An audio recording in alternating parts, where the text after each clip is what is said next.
اللهم صل على سيدنا ومولانا محمد وعلى جی ناظرین و سامعین،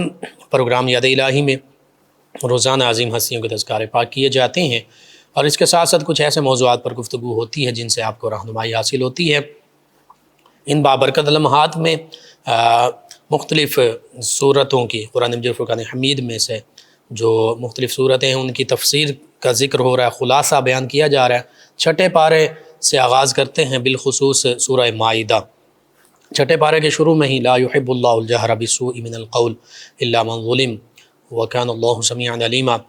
اللہ رب العزت نے فرما دیا کہ جو برائیاں ہیں ان معاملات کو، بدعمالیوں کو اور برے جو عمل ہیں ان کو اللہ تعالیٰ ناپسند فرماتا ہے۔ اس کے بعد یہاں تک بھی کہ ایمان والے جو ہیں وہ اللہ کے رسولوں کے درمیان فرق نہیں کرتے، یعنی نفس نبوت اور رسالت میں سب پر ایمان لاتے ہیں۔ کوئی 1,24,000 کم و بیش انبیاء و مرسلین علیہم الصلاۃ و تسلیم میں سے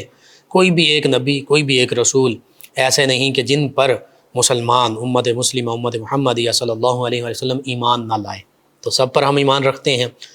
پھر سیدنا موسیٰ علیہ السلام کا ذکر ہوا، بالخصوص سیدنا عیسیٰ علیہ السلام کا ذکر ہوا، جس کا کہ آپ کے آسمانوں پر اٹھائے جانے کا ذکر سورہ آل عمران میں 3 پارے میں، تو یہاں پر 6 پارے میں بھی اسی کی وضاحت ہو رہی ہے۔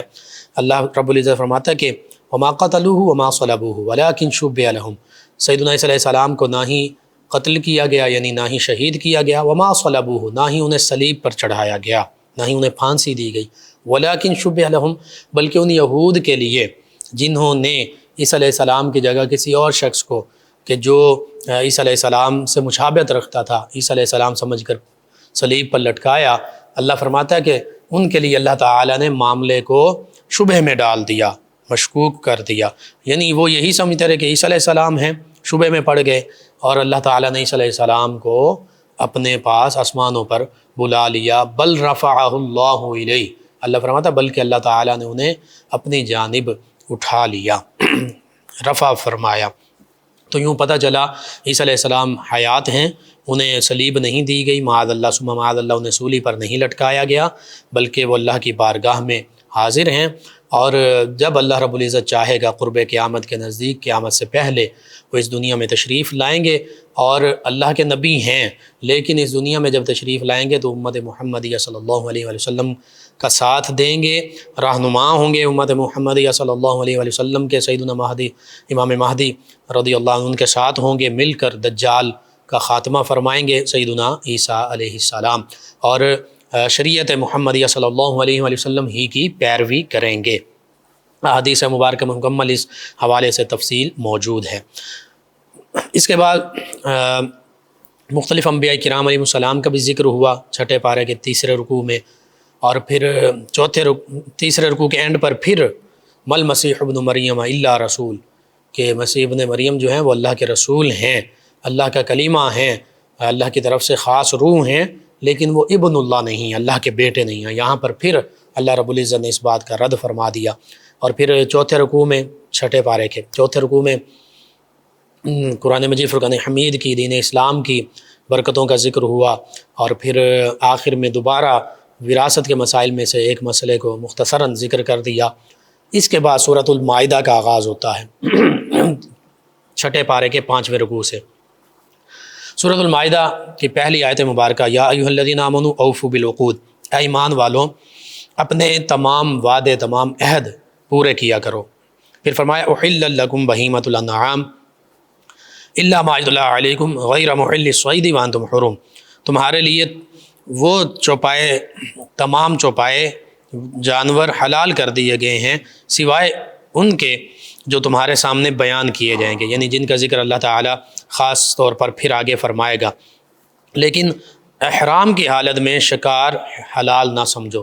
یعنی احرام کی حالت میں، حج کا جب احرام پہنا ہوا ہے، عمرے کا احرام پہنا ہوا ہے، تو اس حالت میں جو حلال جانور ہیں ان کا شکار بھی تم پر حرام ہے۔ ان اللہ یحکم ما یرید، بے شک اللہ جو چاہتا ہے حکم فرماتا ہے۔ یہاں پر اوفوا بالعقود فرمایا کہ اپنے تمام عہد پورے کیا کرو، تو عقود کا معنی عہد ہی ہے، وعدہ ہی ہے، جو بھی ہم آپس میں پختہ کوئی بات مقرر کر لیتے ہیں تو اللہ تعالیٰ نے اس کو پورے کرنے کا حکم دیا۔ اس بارے میں کہ کون سے عہد یہاں پر مراد ہیں، مفسرین کے چند اقوال ہیں۔ امام ابن جریج جو ہیں یہ کہتے ہیں کہ یہاں اہل کتاب کو خطاب فرمایا گیا، اور معنی یہ ہے کہ اہل کتاب میں سے مومنوں، اہل کتاب کے مومنوں، میں نے گزشتہ کتابوں میں اللہ فرما رہا ہے سید المرسلین صلی اللہ علیہ وسلم پر ایمان لانے اور آپ صلی اللہ علیہ وسلم کی اطاعت کرنے کے متعلق جو تم سے عہد لیے وہ پورے کرو۔ یعنی یہود و نصارہ جو حقیقی سیدنا موسیٰ اور سیدنا عیسیٰ علیہ السلام کی تعلیمات پر عمل پیرا تھے اس وقت، ان سے فرمایا جا رہا ہے کہ تمہاری کتابوں میں بھی، تورات میں، اسی طرح انجیل میں نے عہد لیا تھا کہ جب میرے پیارے حبیب صلی اللہ علیہ وسلم تشریف لائیں تو ان پر ایمان لانا، تو اب یہ وہ عہد پورے کرو، اپنے وعدے پورے کرو۔ بعض مفسرین نے کہا کہ اس آیت مبارکہ میں مسلمانوں سے، امت مسلمہ سے خطاب ہے کہ اپنے عہد کو پورا کیا کرو، وعدے پورا کیا کرو۔ سیدنا عبداللہ ابن عباس رضی اللہ عنہ فرماتے ہیں کہ ان عقود یعنی عہدوں سے مراد ایمان ہے، اور وہ عہد ہیں جو حرام اور حلال کے متعلق قرآن پاک میں لیے گئے ہیں کہ تم نے ان جو حلال چیزیں ہیں یہ کھا سکتے ہو، ان کو استعمال کر سکتے ہو، چاہے وہ جانور ہیں، اور جو حرام ہیں ان سے بچنا ہے۔ اور بعض مفسرین کا قول ہے کہ اس میں مومنین کے باہمی معاہدے بھی مراد ہیں، ایمان والے جو آپس میں وعدے کرتے ہیں یہ بھی مراد ہیں۔ احلت لکم یہاں پر فرمایا کہ تمہارے لیے حلال کر دیے گئے ہیں وہ چوپائے، وہ جانور۔ تو یہاں پر مفسرین نے لکھا کہ یہاں سے تمام حلال جانوروں کا بیان کیا گیا یہاں پر، چنانچہ فرمایا کہ جن کی حرمت شریعت میں بیان ہوئی ہے، جن جانوروں کی حرمت، ان کے سوا تمام چوپائے، تمام جانور تمہارے لیے حلال ہیں۔ اور اس میں ان کفار کا بھی رد ہے جو بتوں کے نام پر چھوڑے ہوئے جانور، بحیرہ اور صائبہ وغیرہ کو حرام سمجھتے تھے۔ اس سے معلوم ہوا کہ حرام صرف وہ ہے جسے اللہ تعالیٰ اور اس کے پیارے حبیب صلی اللہ علیہ وآلہ وسلم نے حرام فرما دیا، اور حلال کے لیے یہی دلیل موجود ہے کہ اللہ رب العزت نے نام لے کر فرما دیا کہ یہ حرام ہیں، ان کے علاوہ تمام حلال ہیں۔ یعنی حلال کے لیے کسی خاص دلیل کی ضرورت نہیں ہے، جو حرام ہیں ان کو چھوڑ کر باقی سارے حلال ہیں۔ کسی چیز کا حرام نہ ہونا ہی حلال کی دلیل ہے، جس طرح اس آیت مبارکہ میں واضح طور پر فرما دیا گیا۔ اس لیے معذرت ناظم، ان لوگوں کو یہاں عبرت حاصل کرنی چاہیے جو مسلمانوں کے پاکیزہ کھانوں کو مختلف حیلے بہانوں سے حرام بلکہ شرک تک قرار دے دیتے ہیں۔ یعنی وہ کھانے بالکل حلال ہوتے ہیں، جائز ذرائع سے حاصل ہوتے ہیں، اللہ کا نام لے کر تکبیر پڑھ کر حلال جانوروں کو ذبح کیا جاتا ہے، تو اس حوالے سے اس طرح کی بات کر دینا یہ انتہائی جرت کا معاملہ ہے۔ وَأَنْتُمْ حُرُمٌ، اللہ فرماتا ہے ہاں حالت احرام میں جب تم ہو تو حالت احرام میں خشکی کا شکار کرنا یہ حرام ہے، جبکہ دریائی شکار جو ہے یہ جائز ہے۔ یہ اس پہ پھر آگے مفسرین، محدثین اور فقہاء نے کلام فرمایا۔ خیال ہے کہ محرم جو ہوتا ہے یعنی احرام جس نے باندھا ہو، اس کا شکار کیا ہوا نہ محرم کو حلال ہے نہ غیر محرم کو۔ یعنی اگر اس نے شکار کیا تو اس نے حرام کام کیا، نہ وہ خود کھا سکتا، نہ جو غیر محرم ہے جس نے احرام نہیں باندھا ہوا وہ بھی نہیں کھا سکتا۔ اور احرام خواہ حج کا ہو یا عمرے کا ہو، یہ دونوں حجاج اور معتمرین دونوں کے لیے احرام کے دوران شکار کرنا حرام ہے۔ اسی طرح پھر اس سے آگے اللہ رب العزت نے خاص طور پر ذکر فرما دیا، اس سے اگلی آیت مبارکہ میں اللہ فرماتا ہے ایمان والے اللہ کی نشانیاں حلال نہ ٹھہرا لو۔ یعنی جو شعائر اللہ ہیں ان کی حرمت ہے، ان کا ادب احترام تعظیم ہے، انہیں اپنے لیے حلال مت ٹھہراؤ، اور نہ ادب والے مہینے، حرمت والے مہینوں کو حلال ٹھہراؤ، اور نہ حرم کو بھیجی گئی قربانیاں، اور نہ حرم میں لائے جانے والے وہ جانور جن کے گلے میں علامتی پٹے ہوں، اور نہ ادب والے گھر کا قصد کر کے آنے والوں کے مال و عزت کو حلال ٹھہرا لو، جو اپنے رب کا فضل اور اس کی رضا تلاش کرتے ہیں۔ اور جب احرام سے باہر جاؤ تو پھر شکار کر سکتے ہو، یعنی جب حج عمرہ کر لیا، احرام اتار دیا تو پھر شکار کر سکتے ہو۔ اور فرمایا تمہیں کسی قوم کی دشمنی اس وجہ سے زیادتی کرنے پر نہ ابھارے کہ انہوں نے تمہیں مسجد حرام سے روکا تھا، اور نیکی اور پرہیزگاری پر ایک دوسرے کی مدد کرو، اور گناہ اور زیادتی پر ایک دوسرے کی مدد مت کرو، اور اللہ تعالیٰ سے ڈرتے رہو، بے شک اللہ تعالیٰ عذاب دینے والا ہے، شدید عذاب دینے والا ہے۔ تو اس آیت مبارکہ میں بھی اللہ رب العزت نے اپنے شعائر کا بھی ذکر فرما دیا، اسی طرح جو حرمت والے مہینے ان کا ذکر فرما دیا، اسی طرح جو اللہ کے گھر کی طرف آ رہے ہیں ان کا ذکر فرما دیا کہ ان کے جان و مال، عزت آبرو کی حفاظت، شعائر کا ادب احترام یہ تم پر واجب ہے، لازم ہے، ضروری ہے۔ اسی طرح صرف اس وجہ سے کہ کسی قوم نے تمہیں حرم میں آنے سے روکا تھا، اس وجہ سے ان کے ساتھ دشمنی یہ رکھنا، اس سے بھی منع فرما دیا۔ اور پھر آگے فرمایا کہ نیکی کے جو کام ہیں ان میں تم نے ایک دوسرے کے ہیلپر بننا ہے، ایک دوسرے کی مدد کرنی ہے، وہاں تم ایک دوسرے کی مدد کر سکتے ہو، ایک دوسرے سے مدد مانگ بھی سکتے ہو اور مانگے بغیر ایک دوسرے کی مدد کر بھی سکتے ہو۔ ہاں جو برائی کے کام ہیں ان میں کسی قسم کی مدد کسی سے نہیں مانگنی اور نہ ہی کسی قسم کی مدد کرنی ہے۔ تو ان آیات بینات میں اللہ رب العزت نے فرمایا کہ مومن کی مدد کریں، ایک دوسرے کے وہ مددگار ہوتے ہیں، مدد کرنے والے ہوتے ہیں، لیکن نیکی کے کاموں میں، تقوی کے کاموں میں، اور مومن ایک دوسرے کی مدد نہیں کریں گے برائی کے کاموں میں، گناہ کے کاموں میں، ظلم کے کاموں میں۔ تو پھر اس آیت مبارکہ سے پتہ چلا کہ ایمان والوں کو ایک دوسرے کی مدد کرنی چاہیے تمام معاملات میں نیکی کے۔ ہاں جو حرام معاملات اور برے کام ہیں ان میں ایک دوسرے کو روکنا چاہیے، ان میں مدد نہیں کرنی چاہیے، لیکن الا ماشاء اللہ عام طور پہ یہ آج ہمارا معمول بن چکا ہے، بالخصوص نوجوانوں میں بھی، کہ ایک دوسرے کے ساتھ دوستی اس لیے رکھی جاتی ہے کہ اگر میں کوئی ایسا معاملہ کروں گا جو خلاف شرع ہوگا، یعنی مختلف معاملات ہوتے ہیں برائی کے، ان میں نوجوان جب ان کی لت لگ جاتی ہے ان میں پڑ جاتے ہیں، شراب بھی اس میں ہے، نشہ بھی ہے، اس کے علاوہ حرام کاری کے کام، دیگر معاملات، تو وہ دوست برائی کے کاموں میں ایک دوسرے کی مدد کر رہے ہوتے ہیں، یہ نہیں کہتے کہ بھائی اس کو چھوڑ دو یہ برا کام ہے اور نیکی کے کام کرو، اللہ کا خوف کرو، بلکہ وہ بھی ساتھ دے رہے ہوتے ہیں۔ تو یہ اس نص صریح کے برعکس ہے، اللہ نے تو حرام کر دیا کہ برائی کے کاموں میں ایک دوسرے کا ساتھ دو، ہاں یہ حلال فرمایا اور حکم دیا، جائز فرمایا اور حکم بلکہ دے دیا، یوں سمجھ لیجئے کہ یہ فرض ہو گیا، فریضہ عائد فرما دیا کہ نیکی کے کام کرو اور نیکی کے کاموں میں، تقوی کے کاموں میں ایک دوسرے کی مدد کرو۔ پھر اس سے اگلی آیت مبارکہ میں فرمایا کہ تم پر مردار، جو جانور مردار ہو گیا، مر گیا، اور خون اور سور کا گوشت، اور وہ جانور جن کے ذبح کے وقت غیر اللہ کا نام پکارا گیا ہو، بتوں کا نام لیا گیا ہو، اور وہ جو گلا گھونٹنے سے مر گئے ہوں، اور جو بغیر دھاری چیز کی چوٹ سے مارا جائے، یعنی ذبح نہیں کیا، بغیر دھاری دار چیز کی چوٹ سے خود مر گیا، اور جو بلندی سے گر کر مرا، اور جو کسی جانور کے سینگ مارنے سے مرا، اور جسے کسی درندے نے کھا لیا مگر درندوں کا شکار کیا ہوا، یہ حلال ہے، کتے وغیرہ جو سکھائے ہوئے ہوتے ہیں، سدھائے ہوئے، اور وہ جانور جنہیں تم نے زندہ پا کر ذبح کر لی ہو، یہ بھی حلال ہے، اور جو کسی بت کے آستانے پر ذبح کیا گیا ہو، بت خانے پر ذبح کیا گیا ہو، اور حرام ہے کہ پانسے ڈال کر قسمت معلوم کرو، یہ گناہ کا کام ہے۔ آج تمہارے دین کی طرف سے کافر نا امید ہو گئے تو ان سے نہ ڈرو، اور اللہ فرماتا مجھ سے ڈرو، آج میں نے تمہارے لیے تمہارا دین مکمل کر دیا، اور میں نے تم پر اپنی نعمت پوری کر دی، اور تمہارے لیے اسلام کو بطور دین پسند فرما لیا۔ تو جو بھوک پیاس کی شدت میں مجبور ہو، اس حال میں کہ گناہ کی طرف مائل نہ ہو، تو وہ کھا سکتا ہے، یعنی آخری حالت آ گئی، بھوک پیاس کی شدت، مرض کی شدت، اب یہ سمجھتا ہے کہ موت سامنے ہے، یا ڈاکٹر کہتے ہیں کہ اب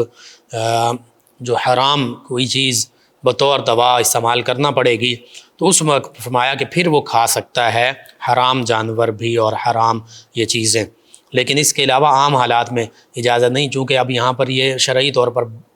مجبور ہے، معذور ہے، شرعی معذور، اور آخری کنڈیشن، آخری حالت، اس کے بغیر جان نہیں بچائی جا سکتی۔ تو جان بچانے کے لیے، یہ بھی اللہ کی نعمت ہے، جان کو بچانے کے لیے آخری اس حالت میں یہ معاملہ کر سکتا ہے۔ اللہ فرماتا تو بے شک اللہ بخشنے والا مہربان ہے۔ اس آیہ مبارکہ میں پھر تفصیل کے ساتھ جانوروں کا ذکر فرما دیا، پہلے چوپاؤں کا ذکر فرمایا تھا کہ یہ حلال ہیں اور یہ حرام ہیں، اب حرام کون کون سے ہیں ان کا ذکر فرمایا۔ مردار، یعنی جس جانور کے لیے شریعت میں ذبح کا حکم ہو اور وہ بغیر ذبح کیے مر جائے۔ پھر فرمایا بہنے والا خون، یہ بھی حرام ہے۔ سور کا گوشت اور اس کے تمام اجزاء، یہ بھی حرام ہے۔ پھر فرمایا وہ جانور جس کے ذبح کے وقت غیر خدا کا نام لیا گیا ہو، جیسا کہ زمانہ جاہلیت کے لوگ بتوں کے نام پر ذبح کرتے تھے، اور جس جانور کو ذبح تو صرف اللہ تعالیٰ کے نام پر کیا گیا ہو مگر دوسرے اوقات میں وہ غیر خدا کی طرف منسوب رہا ہو وہ حرام نہیں. جیسے کہا جاتا ہے کہ فلاں میری گائے ہے، فلاں میرا بکرا ہے، یا فلاں عبداللہ کی گائے ہے، عقیقے کا یہ بکرا ہے، یہ ولیمے کا جانور ہے، یا وہ جانور جن سے اولیاء اللہ کی ارواح کو ثواب پہنچانا منظور ہو. ثواب کے لیے جیسے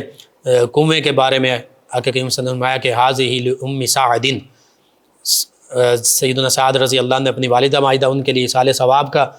ذکر کیا آقا کریم کی بارگاہ میں، تو انہوں نے کنواں کھدوانے کا ذکر کیا، تو آقا کریم نے فرمایا یہ ام سعد کے لیے ہے. یعنی ذبح کرتے وقت اللہ کا نام لینا، تکبیر پڑھنا یہ ضروری ہے. وہ کسی کی طرف سے کسی کے ایصال ثواب کے لیے وہ ذبح کیا جا سکتا ہے. اور پھر یہ وہ جانور جن سے اولیاء اللہ کی ارواح کو ثواب پہنچانا، والدین کی ارواح کو منظور ہو، ان کو ذبح کے وقت اولیاء اللہ کے ناموں کے ساتھ نامزد کیا جائے کہ فلاں اولیاء اللہ کے ایصال ثواب کے لیے میں کر رہا ہوں، لیکن ذبح ان کا فقط اللہ کے نام پر ہو، یعنی تکبیر پڑھی جائے، اللہ کے نام پر ذبح کیا جائے. اس وقت کسی دوسرے کا نام لیا جائے نہ، دوسرے کا نام نہ لیا جائے تو پھر وہ حلال اور طیب ہیں. تو اس آیہ مبارکہ میں صرف اسی کا حرام فرمایا گیا جس کو ذبح کرتے وقت غیر خدا کا نام لیا گیا، یعنی ذبح کرتے وقت تکبیر نہیں پڑھی، اللہ کا نام نہیں لیا، کسی بت کا نام لے لیا، کسی اور کا نام لے لیا، تو پھر یہ ایسا جانور حرام ہے جس پر تکبیر نہیں پڑھی جاتی، اللہ کی بڑائی بیان نہیں کی جاتی، عظمت اور کبریائی بیان نہیں کی جاتی. اور پھر جو لوگ ذبح کی قید نہیں لگاتے وہ آیت کے معنی میں غلطی کرتے ہیں، اور ان کا قول تمام معتبر تفاسیر اور خود مفہوم قرآن کے خلاف ہے. پانچواں وہ جانور جو گلا گھونٹ کر مارا گیا ہو. چھٹا وہ جانور جو لاٹھی، پتھر، ڈھیلے، گولی، چھرے یعنی بغیر دھاری دار چیز سے مارا گیا ہو. اسی طرح ساتواں جو گر کر مرا ہو، خواہ پہاڑ سے گرا یا کنویں وغیرہ میں گر کر مر گیا. آٹھواں وہ جانور جسے دوسرے جانور نے سینگ مارا ہو اور وہ اس کے صدمے سے مر گیا، سینگ اتنا سخت تھا کہ اس کی وجہ سے وہ مر گیا. نوواں وہ جانور جسے کسی درندے نے تھوڑا سا کھایا ہو اور وہ اس کے زخم کی تکلیف سے مر گیا ہو. لیکن اگر یہ جانور مرے نہ ہوں اور ایسے واقعات کے بعد زندہ بچ گئے ہوں اور پھر انہیں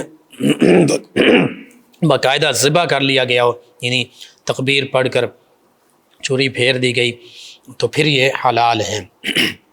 اسی طرح 10واں وہ جانور جو کسی بت کے تھان پر بطور عبادت کے ذبح کیا گیا ہو، بت خانے میں عبادت کے طور پر، جیسے مشرکین کیا کرتے تھے. جیسے کہ جاہلیت کے زمانے میں لوگ کعبہ شریف کے گرد 360 پتھر انہوں نے نصب کیے ہوئے تھے،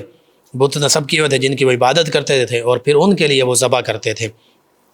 اور اس ذبح سے ان کی تعظیم و تقرب کی نیت کرتے تھے.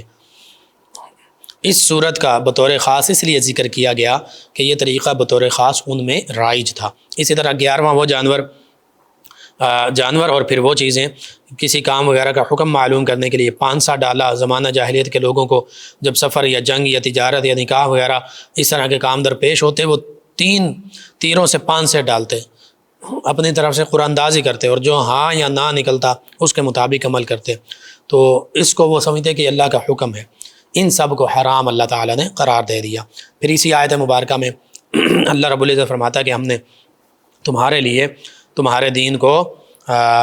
اسلام کو مکمل فرما دیا، اور اسی اسلام کو تمہارے لیے بطور دین پسند فرما دیا. اس سے اگلی آیت مبارکہ میں وہ جو سدھائے ہوئے جانور ہوں، کتے وغیرہ سکھائے ہوئے، ان کا جو شکار ہوتا ہے اس کے لیے یہ فرما دیا کہ وہ تمہارے لیے حلال ہیں، اللہ کا نام لے کر ان میں سے کھا سکتے ہو. یہ سورہ مائدہ کے پہلے رکوع میں ان چیزوں کا ذکر ہوا. پھر دوسرے رکوع کے آغاز میں بالخصوص جو وضو کے 4 فرائض ہیں ان کا ذکر ہوا، اور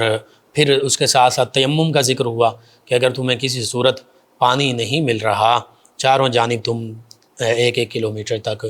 تم دیکھا، تم نے پانی کی تلاش میں گئے، پانی نہیں ملا، تو اب تم تیمم کر سکتے ہو. تیمم کا ذکر ہے. اس کے بعد پھر اسی دوسرے رکوع میں اللہ تعالیٰ کے ذکر، اللہ کو یاد کرنے کا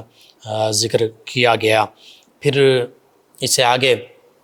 بالخصوص سیدنا آدم علیہ السلام کا ذکر ہے، سیدنا عیسیٰ علیہ السلام کا ذکر ہے. اس پر بھی ابھی گفتگو ہوتی ہے. اللہم صلی علی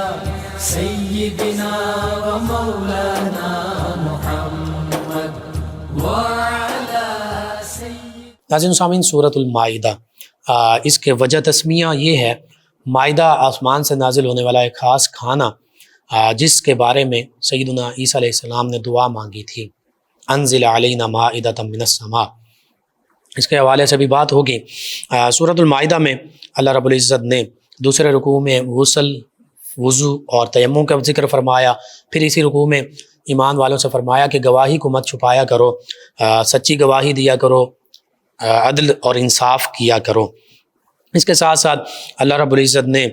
جو اس کی طرف سے ہم پر نعمتیں ہیں ان کا ذکر فرمایا، اور بالخصوص پھر بنی اسرائیل کا ذکر ہوا، اور یہاں پر یہ بھی ذکر ہوا کہ جو ایمان لائیں گے اور اچھے عمل کریں گے اللہ تعالیٰ نے ان کے لیے بخشش اور اجر عظیم کا وعدہ فرمایا، اور اللہ فرماتا جو کفر کریں گے، ہماری آیتوں کو جھٹلائیں گے، اسلام سے دور ہوں گے، منہ موڑیں گے، اللہ فرماتا کہ پھر وہی اصحاب الجحیم ہیں، یعنی وہ دوزخ میں جائیں گے۔ بنی اسرائیل کے ساتھ اللہ تعالیٰ نے ان سے عہد لیا تھا، اللہ فرماتا کہ بے شک اللہ نے بنی اسرائیل سے عہد لیا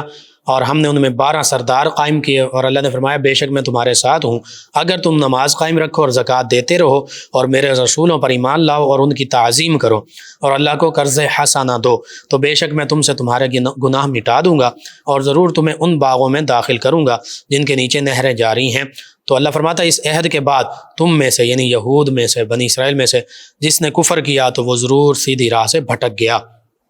اب یہاں پر بنی اسرائیل سے وعدہ فرمایا، 12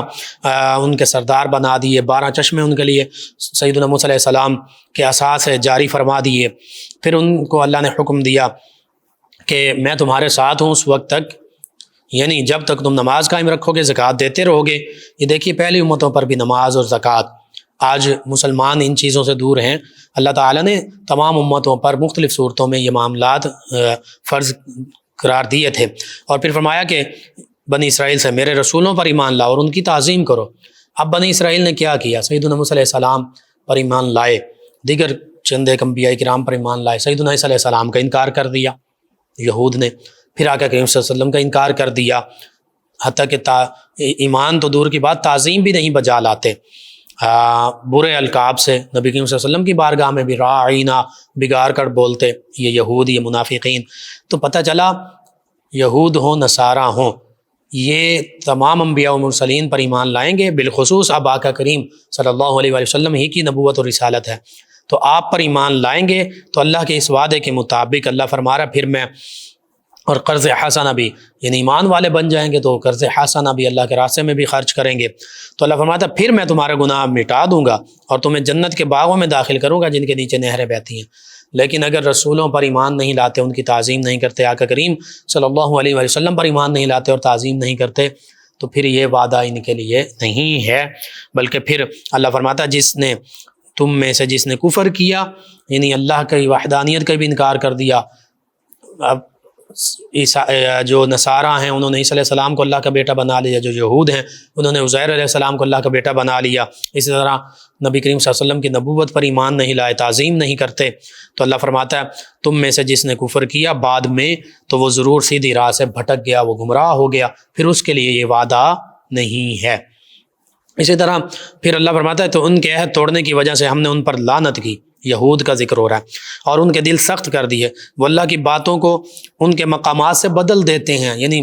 تورات، زبور، انجیل ان کتابوں میں تحریف کر دی، بدل دیا، اور انہوں نے ان نصیحتوں کا بڑا حصہ بھلا دیا جو انہیں کی گئی تھیں، اور تم ان میں سے چند ایک کے علاوہ سب کی کسی نہ کسی خیانت پر مطلع ہوتے رہو گے، چند ایک کے علاوہ سب کی خیانت جو یہ کر رہے ہیں، کرتے رہے تھے، تو اللہ فرماتا ہے انہیں معاف کر دو اور ان سے درگزر کرو، بے شک اللہ احسان کرنے والوں سے محبت فرماتا ہے۔ اور فرمایا کہ جنہوں نے دعویٰ کیا کہ ہم نصارہ ہیں ان سے بھی ہم نے عہد لیا، تو وہ ان نصیحتوں کا بڑا حصہ بھلا بیٹھے جو انہیں کی گئی تھی، تو ہم نے ان کے درمیان قیامت کے دن تک کے لیے دشمنی اور بغض ڈال دیا، اور ان قریب اللہ تعالیٰ انہیں بتا دے گا جو کچھ وہ کرتے تھے۔ پھر فرمایا اے اہل کتاب، معذرت ناظرین،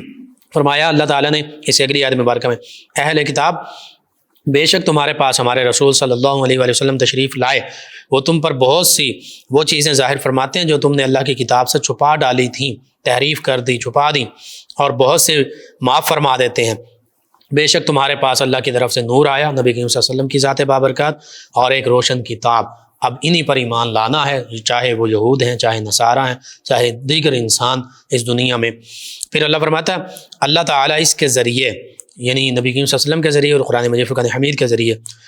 اسے سلامتی کے راستوں کی ہدایت دیتا ہے، جو اللہ کی مرضی کا تابع ہو جائے، جو اللہ تعالیٰ کی مرضی کے مطابق نبی کریم صلی اللہ علیہ وسلم پر بھی ایمان لائے، کتاب ہدایت قرآن مجید فرقان حمید پر بھی ایمان لائے، اور فرماتا انہیں پھر اپنے حکم سے تاریکیوں سے روشنی کی طرف لے جاتا ہے اور انہیں سیدھی راہ کی طرف ہدایت دیتا ہے۔ پھر فرمایا بے شک وہ لوگ کافر ہو گئے جنہوں نے کہا کہ اللہ ہی مسیح بن مریم ہے، یعنی سیدنا عیسیٰ علیہ السلام کو اللہ کہا۔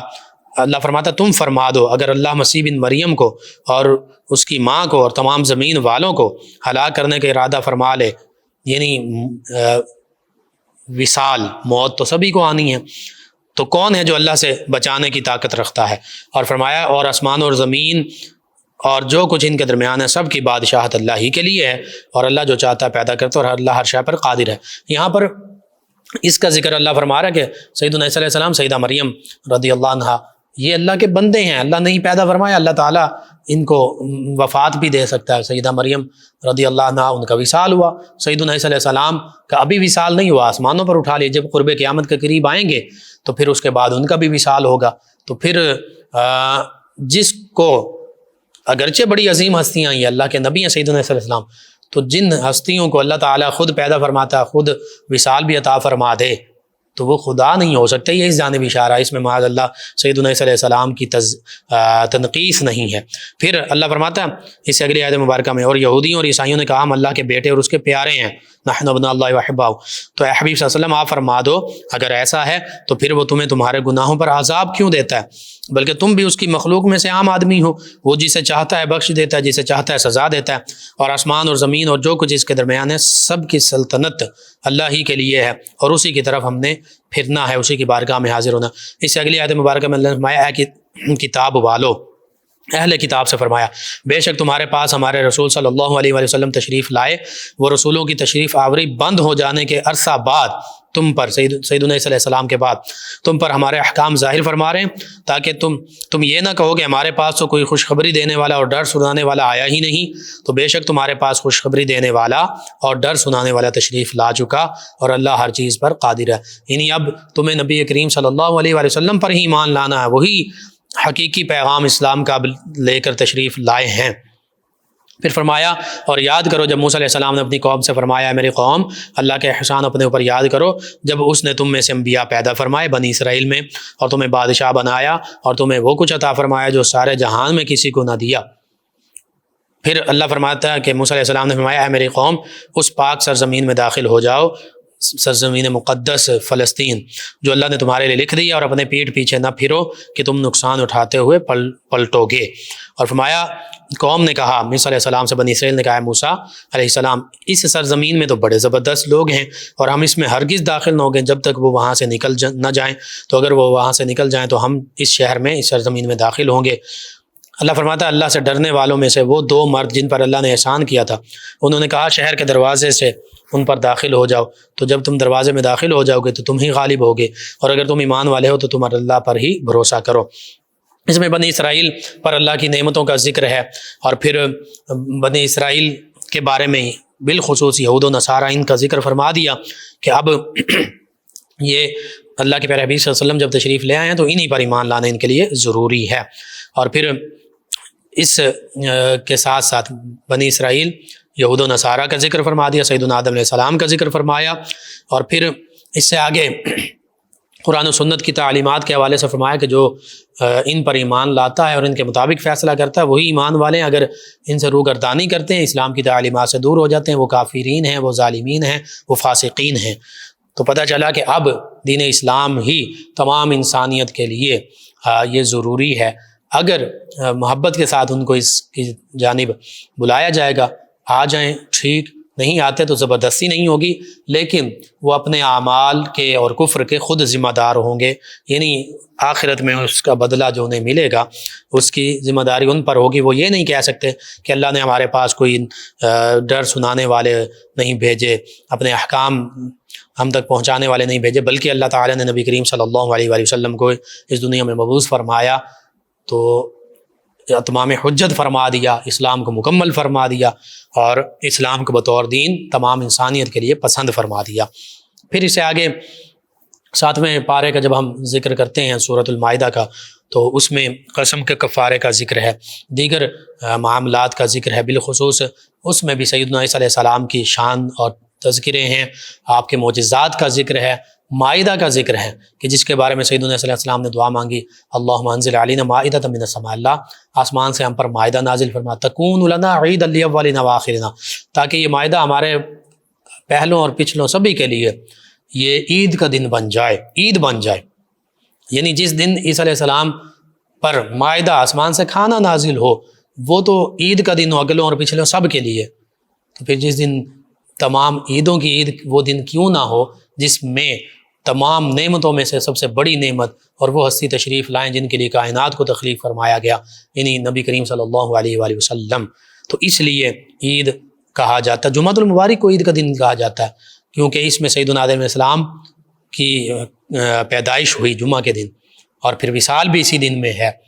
تو الجمعۃ یوم العید، اور القرآن حدیث مبارکہ میں فرمایا گیا، تو اس انداز سے تو پورے سال میں 52 سے زیادہ عیدیں ہم مناتے ہیں جمعہ کی۔ پھر عید میلاد النبی صلی اللہ علیہ وسلم یہ سب سے بڑی عید ہے، عیدوں کی بھی عید ہے، اس آیت مبارکہ سے بھی ہمیں واضح ہو گیا۔ اللہ سبحانہ وتعالی سے دعا اللہ تعالی ہمیں قرآن و سنت کی تعلیمات پر عمل پیرا ہونے والا بنائے۔ ناظرین سامعین زوران ہمیں جوائن کیا قمر سجاد صاحب ہیں، کہتے ہیں السلام علیکم۔ جی وعلیکم السلام۔ 73 گاف بیس ہے، کہتے ہیں زکوٰۃ کس حساب سے بنتی ہے، چاندی، سونا یا کیش؟ جی سبھی حساب سے بنتی ہے، سونا صرف ہے تو 7.5 تولے سونا، صرف چاندی ہے تو 52.5 تولے، صرف پیسے ہیں تو 52.5 تولے چاندی کی رقم کے برابر تقریباً 80,000 ہیں، اور اگر ساری چیزیں تھوڑی تھوڑی ہیں تو 80,000 کے قریب بن گئے پیسے، ان کی رقم سب کی، مال تجارت بھی، تو پھر اس پر زکوٰۃ ہوگی 40واں حصہ۔ سورہ فاتحہ کے بارے میں کہتے ہیں کہ اس سے رزق میں اضافہ ہوتا ہے۔ جی بالکل، قرآن مجید فرقان حمید کا کوئی بھی حصہ پڑھیں، اللہ سے دعا مانگیں، رزق میں اضافہ ہوتا ہے، حتیٰ کہ حدیث مبارکہ کے مطابق جو اللہ کی یاد میں مشغول رہا، نماز، قرآن تلاوت، دیگر اللہ کرنے میں، تو حدیث مبارکہ کے مطابق وہ اس یاد کی وجہ سے اللہ سے کچھ مانگ نہیں سکا، اللہ تعالیٰ بالمانگے عطا فرما دیتا ہے۔ یہ میاں والی سے ہمارے ساتھ تھے، عیسیٰ خیل سے محمد سلام اسلم صاحب، آپ کا شکریہ۔ عثمان ظفر صاحب انہوں نے ہمیں جوائن کیا، کہتے ہیں کہ اپنے مرشد کے سوا کسی اور کے بیعت ہو سکتے ہیں۔ میں نے پہلے بھی عرض کیا تھا، جی میں دوبارہ بھی کہہ دیتا ہوں، بتا دیتا ہوں، اگر تو مرشد کامل اکمل ہیں اور سلوک کے راستے پر چلانے والے ہیں، مختلف سلاسل طریقت کا راستہ بتانے والے، ان کے اسباق بتاتے ہیں، مراقبات بتاتے ہیں اور مرید کو بھی کامل بنا دیتے ہیں، پھر تو بالکل ٹھیک، بڑی بات ہے۔ لیکن اگر ایسا معاملہ نہیں اور یا مرید کا وہاں فیض نہیں، تو پھر کسی ان کا انکار کیے بغیر کسی اور اللہ کے نیک ولی جو ہے ان کے ہاتھ پر بیعت کی جا سکتی ہے۔ نبیلہ صاحبہ کہتی ہیں پروگرام بہت اچھا ہے، روز سنتی ہوں، اور کہتے ہیں کہ میں نے آج روزہ رکھا اور نماز پڑھ کے سو گئی اور خواب دیکھا کہ ایک چڑھیل ہے وہ مجھ سے جھگڑ رہی ہے اور میں اسے مار دیتی ہوں اور بوتل میں بند کر دیتی ہوں، اس کی تعبیر بتا دیں۔ جس کی ایک تعبیر تو یہ بھی ہے کہ بعض اوقات آپ نے کوئی ایسا ڈرامہ یا کوئی ایسی چیز دیکھی جس میں چڑیل اور وہ بوتل میں بند کرنا، تو وہی آپ کو خواب میں دوبارہ نظر آ گیا، وہ متخیل ہوا۔ اور دوسرا اس میں کوئی ایسا انشاءاللہ گھبرانے کی ضرورت نہیں، اللہ تعالیٰ بہتری فرمائے گا، اللہ کو یاد کریں۔ رستم صاحب ہیں بھائی والا سے، کہتے ہیں پروگرام بہت اچھا ہے، میں روز سنتا ہوں، اللہ تعالیٰ آپ سب کو سلامت رکھے، آمین۔ جی شکریہ۔ صداقت علی صاحب کہتے ہیں آپ کا پروگرام بہت اچھا ہے۔ ایک اور لسنر ہیں، یہ کہتے ہیں کہ سلام، میرے بیٹے عمیر کے جسم میں ہر روز کسی نہ کسی جگہ پہ درد رہتا ہے، اس کی صحت کے لیے کوئی وظیفہ بتا دیں۔ جی درد والی جگہ پر بسم اللہ الرحمن الرحیم ہاتھ رکھ کر 3 مرتبہ پڑھیں اور 7 مرتبہ پڑھیں، اعوذ بعزت اللہ وقدرتہ من شر ما اجد واحاذر، اعوذ بعزت اللہ وقدرتہ من شر ما اجد واحاذر، انشاءاللہ اللہ تعالیٰ شفا عطا فرمائے گا۔ فاطمہ صاحبہ کہتی ہیں السلام علیکم۔ جی وعلیکم السلام۔ کہتی ہیں کہ پیپر بہت نزدیک ہیں اور بہت ساری بکس پڑھی نہیں جاتی، آپ مجھے ٹائم بتا دیں کس ٹائم پڑھا کروں، شکریہ۔ جی اس حوالے سے سب سے بہتر ٹائم جو ہے وہ صبح تہجد کے وقت آپ پڑھیں، سحری کے وقت پڑھیں، نماز فجر سے پہلے اور نماز فجر کے بعد، یہ وقت بھی اچھا ہے۔ اور اگر دن کو آپ آرام کر لیتے ہیں، دن کو اپنی نیند پوری کر لیں نمازوں کے اوقات کے علاوہ تو رات میں بھی آپ پڑھ سکتی ہیں، وہ وقت پرسکون ہوتا ہے، اس میں آسانی سے پڑھا جا سکتا ہے۔ ناظرین سامعین، آپ کا شکریہ، آپ ہمیں جوائن کرتے ہیں، پروگرام یاد الہی میں شامل ہوتے ہیں، اپنے فیڈ بیک سے سوالات سے آگاہ کرتے ہیں۔ ناظرین سامعین، پروگرام یاد الہی کا وقت ختم ہو جاتا ہے، انشاءاللہ کل صبح دوبارہ آپ سے ملاقات ہوگی پروگرام یاد الہی میں۔ اپنے میزبان محمد لقمان رضا اور ہماری ٹیم کو اجازت دیجیے، اللہ نگہبان۔ اللهم صل على سيدنا ومولانا